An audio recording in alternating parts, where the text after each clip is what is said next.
नमस्कार, मैं हूं प्रभात पांडे और आप देख रहे हैं न्यूज़ 18 का डिजिटल प्लेटफॉर्म। आज मैं बात आपसे करने वाला हूं इंडस वाटर ट्रीटी पर। इंडस वाटर ट्रीटी पर पिछले 3 दिनों से बातचीत चल रही है। परसों रात को जब सीसीएस की बैठक के बाद ये तय हुआ कि इंडिया इंडस वाटर ट्रीटी को ऑन होल्ड करेगा पाकिस्तान के साथ, तब से कई बातें हुई हैं, लेकिन मैं आज आपको कुछ नया बताने वाला हूं। नया इस चीज़ को लेकर कि क्या अगर भारत ने इंडस वाटर ट्रीटी को होल्ड कर दिया है, भारत इसके पानी को रोकेगा, तो क्या भारत के पास इतने इंफ्रास्ट्रक्चर हैं या नहीं? वो पानी आखिर जाएगा कहाँ? कैसे भारत इस पानी को रोकेगा? और पानी को रोकेगा तो भारत पर उसका क्या असर होगा? लेकिन इन मुद्दों पे मैं आऊँगा आपके पास, उससे पहले इसकी भूमिका बताता हूँ। ये इतिहास में पहली बार है, पाकिस्तान से हमारे रिश्ते शुरू से खराब रहे हैं, लेकिन इतिहास में पहली बार है जब सिंधु जल समझौते को रोका गया है। भारत ने रोका है। 1965 की लड़ाई में नहीं रोका गया, 1971 की लड़ाई में नहीं रोका गया, कारगिल वॉर 1999 के टाइम पे नहीं रोका गया, पुलवामा हमले के बाद नहीं रोका गया, उरी हमले के बाद भी नहीं रोका गया था। 2016 में जब उरी हमला हुआ था उस वक्त भी नहीं रोका गया था, सिर्फ चेतावनी दी गई थी। प्रधानमंत्री मोदी ने खुद चेतावनी दी थी, कहा था कि पानी और खून दोनों साथ साथ नहीं बह सकते। लेकिन अब वो चेतावनी चरितार्थ होती दिख रही है। चरितार्थ इस मायने में कि भारत ने साफ साफ कह दिया है कि भाई Indus water treaty on hold, जब तक पाकिस्तान टेररिज्म को पूरी तरह सपोर्ट करना बंद नहीं करता है। ये जानकारी आप सबके पास है और मैंने कुछ सवाल भी पूछा आपसे, जो मैं आज डिस्कस करने वाला हूं कि आखिर सिंधु जल समझौते के तहत शामिल जो नदियां हैं उनका पानी कहां जाएगा? पानी भारत कंट्रोल करेगा, पाकिस्तान की तरफ नहीं जाने देगा, तो क्या भारत के पास इतना इंफ्रास्ट्रक्चर है, इतने डैम्स हैं कि वो पानी को कंट्रोल कर सकता है, पानी को रोक सकता है, अपने वहाँ चैनलाइज कर सकता है? इस पे भी जानेंगे। लेकिन सिंधु जल समझौता आखिर हुआ कब था? इंडस वाटर ट्रीटी कब हुई थी, कहाँ हुई थी, कैसे हुई थी और इसका मुख्य फोकस क्या था? तो 19 सितंबर 1960 सितंबर को कराची में नेहरू और अयूब खान, इन दोनों के बीच ये समझौता किया गया था। वर्ल्ड बैंक की इसमें बड़ी भूमिका थी। इंडिया की ओर से नेहरू ने साइन किया, पंडित जवाहरलाल नेहरू उस समय इंडिया के प्राइम मिनिस्टर हुआ करते थे, उन्होंने साइन किया था। 1960 में पाकिस्तान में अयूब खान का शासन था। अयूब खान एक मिलिट्री रूरल से अपने आप को उन्होंने राष्ट्रपति घोषित किया था। उसके बाद ये समझौता हुआ और समझौते के तहत 6 नदियों को शामिल किया गया था। इन 6 नदियों में से सिंधु, रावी, ब्यास, सतलज, झेलम, चिनाब, ये 6 नदियां थी। 6 नदियों में से तीन के हिस्से में 2 पार्ट में बांटी गई। पहला पार्ट था पूर्वी नदी का। तो पूर्वी नदी में रावी, ब्यास और सतलुज थी, जो भारत के हिस्से में आई। इनका पानी पूरी तरह भारत को मिलता है। पश्चिमी नदियां थीं सिंधु, झेलम और चिनाब, इनका पानी पाकिस्तान को मिलना था, लेकिन यहाँ भी कुछ शर्तों के साथ लिमिटेड इस्तेमाल की इजाज़त भारत को मिली इनके पानी को लेकर। मतलब ये हुआ कुल मिला के कि समझौते के बाद, सिंधु जल समझौते के बाद सिंधु नदी का 80% पानी पाकिस्तान को मिलता रहा, 20% पानी ही इंडिया इस्तेमाल करता है। ये अब तक चला आया है। अगर आंकड़ों को देखें तो समझौते के तहत जो 3 नदियों का पानी पाकिस्तान को दिया जाता था, उसका सालाना 135 मिलियन एकड़ फीट पानी, ये पानी को नापने का नदियों के बहाव के हिसाब से ये तय किया जाता है कि 135 मिलियन एकड़ फीट पानी पाकिस्तान को जा रहा है। और हमको कितना मिल रहा था? हमें सतलुज, ब्यास और रावी का करीब 33 मिलियन एकड़ फीट पानी ही मिल रहा है। ये पूर्वी नदी है।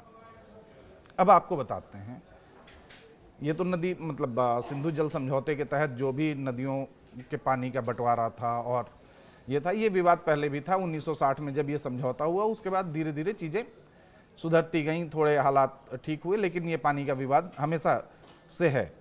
लेकिन अब जो सबसे बड़ा सवाल है कि आखिर हमने इंडस वाटर ट्रीटी को ऑन होल्ड रखा है, स्थगित कर दिया है, या यूं कहें कि रद्द कर दिया है, तो अब वो पानी कहाँ जाएगा?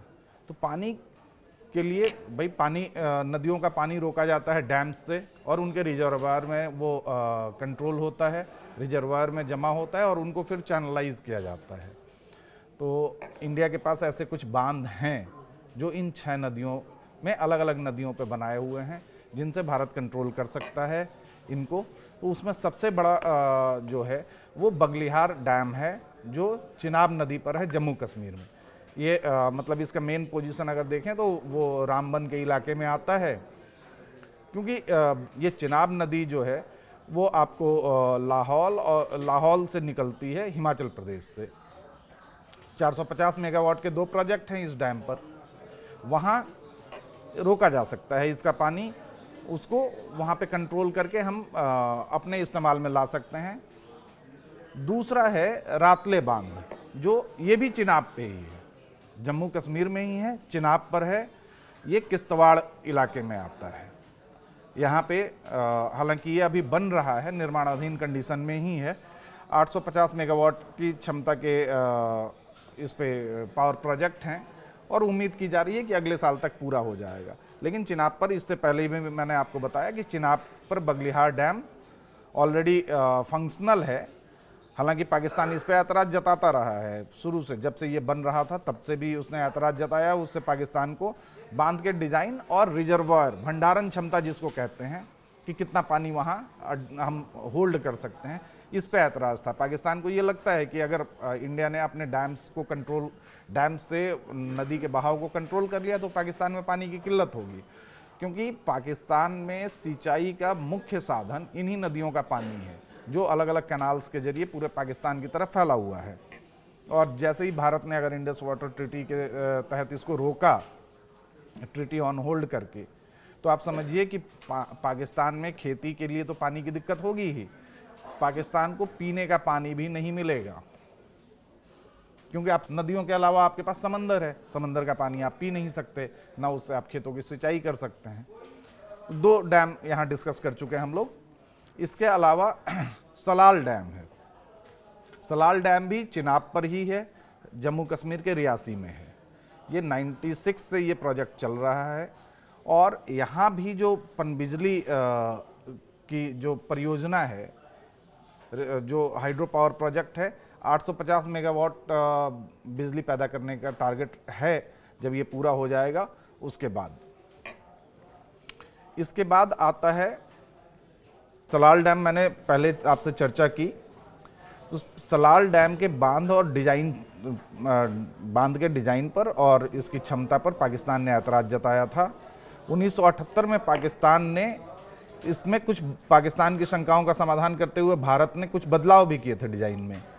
1996 में ये पूरा हो गया और तब से चल रहा है। लेकिन पाकिस्तान अब भी वही राग अलापता है जो इसने शुरुआती दौर में 1978-80 के दशक में इसने किया था, कि इसमें भंडारण क्षमता बहुत ज़्यादा है, और यहाँ अगर हम अपने रिजर्वायर को फुल करते हैं तो पाकिस्तान में किल्लत होगी। इसके बाद आता है एक उरी बांध।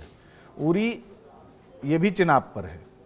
मतलब आप ये सोचिए कि चिनाब पाकिस्तान के लिए वाटर सप्लाई की एक लाइफ लाइन है, और चिनाब पर हमने अगर इन डैम्स को कंट्रोल कर लिया है तो पाकिस्तान प्यासा मरेगा, बूंद बूंद पानी के लिए तरसेगा पाकिस्तान। लेकिन जो अटैक पहलगाम में हुआ है उसके आगे ये किया जा सकता है। तो उरी डैम मैंने बताया आपको, ये 97 से ये प्रोजेक्ट चल रहा है, और इसके बाद चिनाब नदी पर ही है। उरी बारामूला डिस्ट्रिक्ट में है ये डैम, और 450 मेगावाट का ये run of the river dam, इस डिज़ाइन को या इस प्रोजेक्ट को कहते हैं रन ऑफ द रिवर। तो 97 से ये काम कर रहा है। पाकिस्तान ने इस डैम के कंस्ट्रक्शन के टाइम पे कहा था कि ये इंडस वाटर ट्रीटी का उल्लंघन है। इसके बाद आता है किशनगंगा बांध, ये जम्मू कश्मीर में है, झेलम नदी पर है। हाँ, जम्मू कश्मीर के बांदीपुरा में इलाके में है और यहाँ पे 330 मेगावाट मतलब 330 मेगावाट का पावर प्रोजेक्ट है, इंडिया का हाइड्रो पावर प्रोजेक्ट। और इस डैम से भी पानी के बहाव पर असर पड़ सकता है। हम अगर इंडिया वहाँ कंट्रोल करता है इसके फ्लो को तो पाकिस्तान को दिक्कत हो सकती है। इसके अलावा है नीमू बाजगो बांध जो लद्दाख में है, ये सिंधु नदी पर है, लेह ज़िले में आता है ये बांध। ये यहाँ पे जो डैम है वो थोड़ा छोटा ही है और 45 मेगावाट की बिजली की क्षमता वाला ये प्रोजेक्ट है। यहाँ पे भी इंडिया कंट्रोल कर सकता है इन डैम्स से नदी के बहाव को, जो पानी पाकिस्तान की तरफ जा रहा है। इसके अलावा अब शाहपुर कांडी बांध जो पंजाब में है, रावी नदी पर है।